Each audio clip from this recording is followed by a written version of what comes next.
Departmental store और mart का business करने के लिए आपको किन किन चीज़ों की ज़रूरत पड़ेगी, आपका कितना इन्वेस्टमेंट होगा, आपको कौन से डॉक्यूमेंट्स चाहिए होंगे, आपको कौन कौन से लाइसेंस बनवाने पड़ेंगे, और अगर आप एमबीए कर लेते हैं तो क्या आप एक अच्छा डिपार्टमेंटल स्टोर खोल सकते हैं, एक अच्छा मार्ट चला सकते हैं। क्या मार्ट चलाने के लिए या मार्ट का बिजनेस करने के लिए एमबीए होना ज़रूरी है। अगर आप किसी भी नॉर्मल कॉलेज से या गवर्नमेंट कॉलेज से एमबीए करते हैं, 2 साल का एमबीए होता है और एमबीए करने में लगभग आपका 5 लाख रुपए के आसपास खर्चा आएगा, जिसमें आपकी हॉस्टल फीस, मेस फीस और कोचिंग फीस तीनों इंक्लूड हैं। अब अगर यही एमबीए किसी अच्छे कॉलेज से करेंगे आप, तो यही फीस बढ़कर आपकी हो जाएगी 20 लाख रुपए से लेकर 60 लाख रुपए तक। जी हाँ, अगर आप किसी अच्छे नामी गिरामी कॉलेज से एमबीए करते हैं, 2 साल का एमबीए होता है, तो एमबीए करने की फीस जो लगेगी आपकी वो 20 लाख रुपए से लेकर 60 लाख रुपए तक हो सकती है, कॉलेज की रैंक के अनुसार। जितना अच्छा कॉलेज उतनी अच्छी फीस। अब अगर आप करीब 30-40 लाख रुपए एमबीए करने में खर्च करते हैं, तो आपको 2 साल का टाइम तो देना ही पड़ेगा। और एमबीए करने के बाद किसी अच्छी कंपनी में जिस सब्जेक्ट पे आपने एमबीए करा होगा, उस सब्जेक्ट के अनुसार किसी भी फैक्ट्री में, किसी होटल में, किसी भी बिजनेस लाइन में आपको कम से कम 6 महीने की इंटर्नशिप करनी पड़ेगी।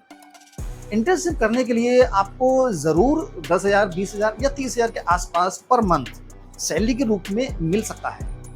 तो क्या आप एमबीए करने के बाद एक मार्ट का, एक डिपार्टमेंटल स्टोर का बिजनेस करेंगे, या फिर किसी अच्छी कंपनी में जॉब के लिए तलाश करेंगे, या किसी जॉब के लिए अप्लाई करेंगे। मार्ट का बिजनेस करने के लिए आपको जितने पैसों की ज़रूरत पड़ेगी, उतने पैसे आप एक ऑलरेडी एमबीए करने में खर्च कर चुके हैं। जी हाँ दोस्तों, आपको जितने में आपका एक अच्छा मार्ट, अच्छा डिपार्टमेंटल स्टोर खुल जाएगा, उतने पैसे आप एक एमबीए करने में खर्च कर दोगे, अगर किसी अच्छे कॉलेज से करोगे आप तो। और एमबीए करने के बाद आपको मिलेगा क्या?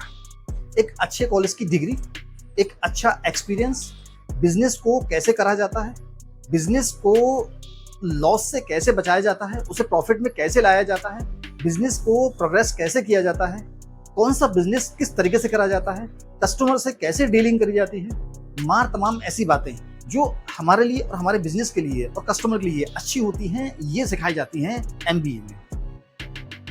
अब अगर आप एक एमबीए कर लेते हो, किसी भी अच्छे कॉलेज से एमबीए कर लेते हो, तो क्या आप मार्ट का बिजनेस करोगे? जरूरी नहीं दोस्तों।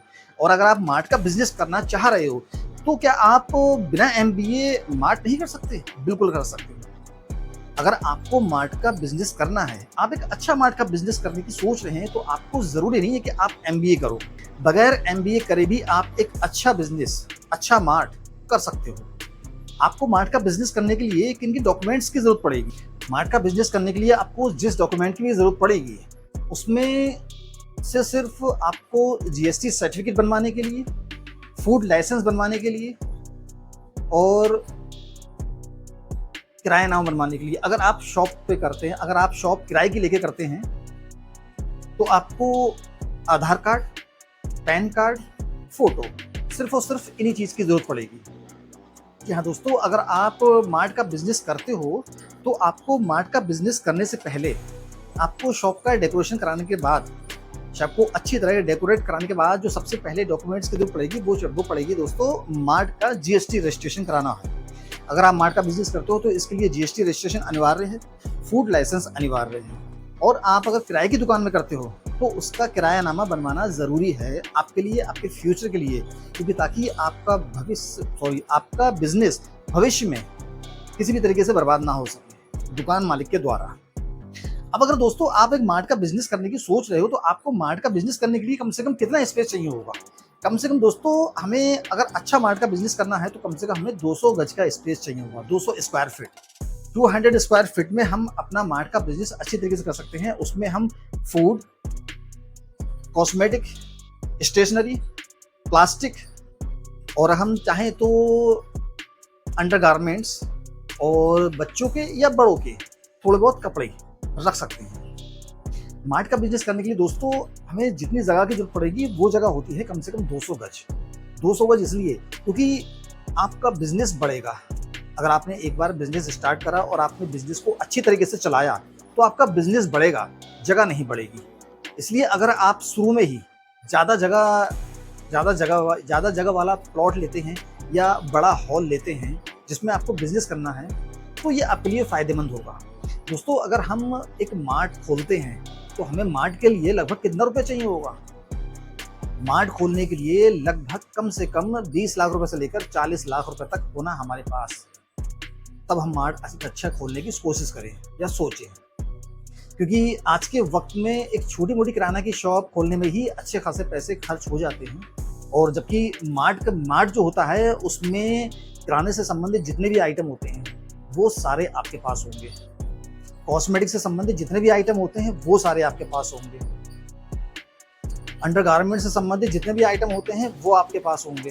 प्लास्टिक वाले आइटम जितने भी होते हैं वो सब आपके पास होंगे। स्टेशनरी आइटम जितने भी होते हैं वो सब आपके पास होंगे।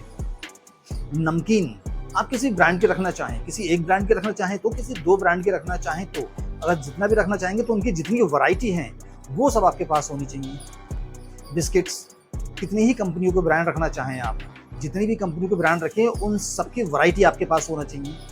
अगर हम एक मार्ट की ओपनिंग करते हैं तो ओपनिंग करने से पहले हमें इन सारी बातों पे अच्छी तरीके से ध्यान देना ज़रूरी होता है कि हम अपने मार्ट में कौन कौन सी चीज़ रखें ताकि हमारे पास कस्टमर आए, और कस्टमर एक बार आए तो वो हमारे पास परमानेंट लगातार आए। क्योंकि दोस्तों, कस्टमर एक बार अगर मार्ट के अंदर एंटर हो गया तो उसे ये कहने की ज़रूरत ना पड़े आपसे कि आपके पास भैया वो चीज़ नहीं है या फलानी चीज़ नहीं है।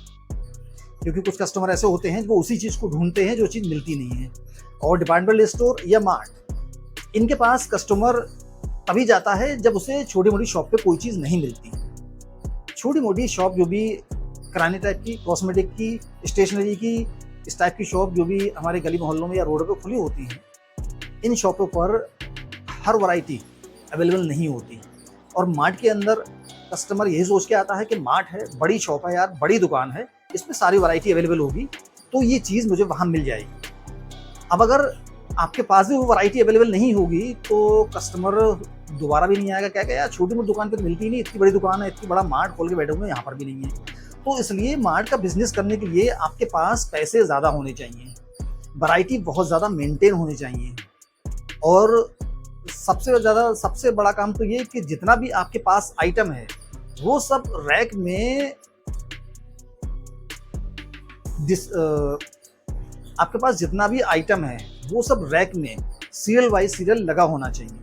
कि अगर कॉस्मेटिक के साथ आप कभी भी उसमें किराने का सामान ना रखें, किराने के साथ कभी भी आप प्लास्टिक का सामान ना रखें, स्टेशनरी के साथ कभी भी आप नमकीन बिस्किट ना रखें, इन बातों का ध्यान रखना होता है। अगर हम एक मार्ट करते हैं तो हमें मार्ट के ऊपर जो पैसा खर्च करना होता है वो सिर्फ इस बात पे खर्च करना होता है कि मार्ट को अच्छी तरीके से सजाना।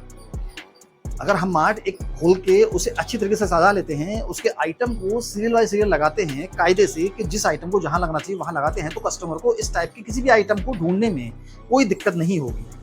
वो ये अच्छी तरीके से देख लेगा कि कौन सा आइटम कहाँ लगा हुआ है और इसे कहाँ लगा होना चाहिए। दोस्तों, मार्ट या डिपार्टमेंटल स्टोर एक ऐसा नाम है जहाँ पर ज़्यादा से ज़्यादा वैरायटी मेंटेन करना इसलिए ज़रूर होता है कि कस्टमर बड़ी शॉप देख के, मार्ट देख के आपके पास वो सामान लेने ज़रूर आता है जो उसे छोटी मोटी दुकान पर नहीं मिलता है। इसलिए लोग मार्ट की तरफ आते हैं, और मार्ट के प्रोग्रेस होने का रीज़न भी यही है, मार्ट के तरक्की करने का रीज़न भी यही है कि मार्ट के अंदर कोई भी कस्टमर अगर एक सामान सोच के आता है तो वो 4 आइटम और एक्स्ट्रा लेके जाता है। पता है कि उसे इस वजह से कि उसे एक आइटम के साथ दूसरा आइटम भी रखा हुआ दिख जाता है कि यार ये आइटम यहाँ पर है, क्यों ना ये आइटम भी ले लूँ।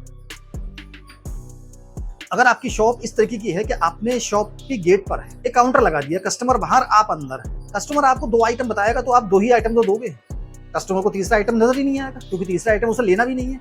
और यही कस्टमर अगर किसी डिपार्टमेंटल स्टोर या मार्ट के अंदर एंटर हो जाता है तो वो 2 आइटम तो लेने आएगा ही आएगा, वो 2 आइटम ले भी लेगा, और उसे तीसरा या चौथा 5वां आइटम वो ऐसे दिख जाएंगे कि यार मुझे पास ये आइटम नहीं है, इसकी मुझे जरूरत पड़ती रहती है, मैं ये भी ले लूँ, और वो ले भी लेगा। मार्ट के सक्सेस होने का सबसे ज़्यादा और सबसे अच्छा, सबसे बड़ा रीज़न यही है कि मार्ट के अंदर सामान जो होता है वो बहुत सलीके से लगा होता है, कायदे से लगा होता है। वहाँ वैरायटी बहुत अच्छी लगी होती है, मेंटेन करके लगी होती है वैरायटी, और हर सामान कायदे से रखा होता है, जिसकी वजह से कस्टमर को वो सारा सामान अपनी तरफ अट्रैक्टिव करता है, अपनी तरफ अट्रैक्ट करता है कि उस सामान को कितने कायदे से, कितने साफ सफाई से, अच्छी तरीके से लगाया गया है। और कस्टमर को जो सामान जहाँ से चाहिए होता है वहाँ से वो आराम से उठा के कैरी कर लेता है, अपने जो साथ बास्केट होती है वो बास्केट में रख लेता है और आके काउंटर बिलिंग करवा लेता है। दोस्तों मार्ट जो है, आप बगैर एमबीए करें, अगर आप मार्ट का बिजनेस करना चाहते हैं तो उसमें ज़रूरी नहीं है कि आप एमबीए करें। जितना पैसा आप एमबीए करने में खर्च करेंगे उतने पैसों में दोस्तों एक मार्ट बन के तैयार हो जाएगा, अच्छा मार्ट। लेकिन अगर आप एमबीए करेंगे तो ज़रूरी नहीं है दोस्तों कि आप एमबीए करने के बाद मार्ट का बिजनेस करो, क्योंकि आपके पास सैलरी पैकेज अच्छा होगा तो आप किसी एक अच्छी कंपनी में, मल्टीनेशनल कंपनी में, होटल में एक अच्छी जॉब भी कर सकते हो, जिसमें आपको दोस्तों 1 लाख, 1.5 लाख या 2 लाख रुपए तक का पैकेज पर मंथ का आसानी से मिलेगा। अब अगर आप अच्छा पैसा खर्च करके एमबीए की डिग्री कर लेते हो तो जाहिर सी बात है आप मार्ट का बिजनेस नहीं करोगे। लेकिन जो लोग मार्ट का बिजनेस कर लेते हैं उनके आगे एक एमबीए करा हुआ बंदा भी बेकार है, क्योंकि एमबीए करने वाले को एक मुफ्त पैकेज 1 लाख, 2 लाख, 3 लाख उसका एक मुफ्त पैकेज है, एक परमानेंट पैकेज है कि आपको इतना ही मिलना है, इससे ज़्यादा नहीं मिलना है। लेकिन एक अच्छा मार्ट चलाने वाला, जिसका मार्ट अच्छा चलता होगा, उस मार्ट का दोस्तों प्रॉफिट का कोई लिमिट ही नहीं होगा कि उस मार्ट की पर डे की इनकम 30,000 है, 50,000 है, 1 लाख है, उसकी कोई लिमिट ही नहीं होगी। क्योंकि ये फायदे होते हैं, ये बिजनेस जो होते हैं दोस्तों, क्योंकि ये मार्ट के बिजनेस जो होते हैं दोस्तों, ये अनलिमिटेड प्रॉफिट वाले आइटम्स वाले बिजनेस होते हैं। क्योंकि मार्ट के अंदर बहुत से ऐसे आइटम्स रखे जाते हैं जिन पे दोस्तों या तो एमआरपी होती नहीं है, और अगर होती भी है तो बहुत ज़्यादा हाई। जैसे कि कॉस्मेटिक आइटम जितने भी होते हैं ये लिमिटेड वाले आइटम होते हैं, इन पे एमआरपी लिमिटेड प्रॉफिट वाली होती है। लेकिन जो प्लास्टिक वाले आइटम्स होते हैं, जो ड्राई फ्रूट्स वाले आइटम होते हैं, जो स्टेशनरी वाले आइटम होते हैं, इन सामान के ऊपर एमआरपी दोस्तों या तो होगी नहीं, और अगर होगी तो बहुत ज़्यादा हाई होगी। अब अगर आप दोस्तों ये सोच रहे हो कि मैं एमबीए करके मार्ट का बिजनेस करूं, तो ये ज़रूरी नहीं है।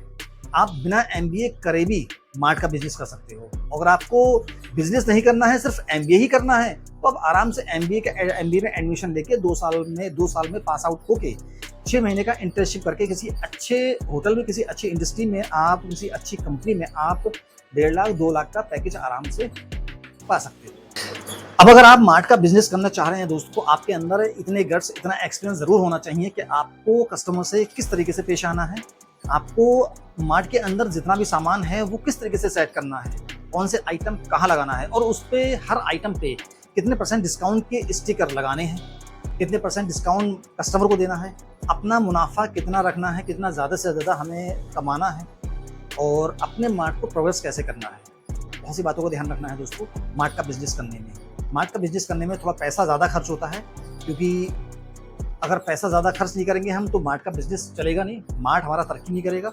और अगर हमने पैसा ज़्यादा खर्च करा और किसी वजह से हमारा मार्ट फेल हो गया तो दोस्तों हमें नुकसान बहुत ज़्यादा होगा। नुकसान की वजह से हम हो सकता है रोड पे भी आ जाए। तो मार्ट का बिजनेस करने में दोस्तों आप लोग सावधानी बरतें और कोशिश भी करें कि बिजनेस जब करें तो अच्छा ही करें। उम्मीद है दोस्तों ये वीडियो आपको पसंद आई होगी। अगर दोस्तों पसंद आई हो तो प्लीज़ कमेंट में एक मैसेज ज़रूर करिएगा कि आपको ये वीडियो किस वजह से पसंद आई। और अगर आप मेरे चैनल पर नए हैं तो प्लीज़ मेरे चैनल को सब्सक्राइब करके बेल आइकन पे क्लिक कर दीजिएगा, जिससे कि आने वाली वीडियोस की नोटिफिकेशन आपको मिलती रहे। मिलते हैं दोस्तों अगली वीडियो में, तब तक के लिए अपना ख्याल रखिएगा।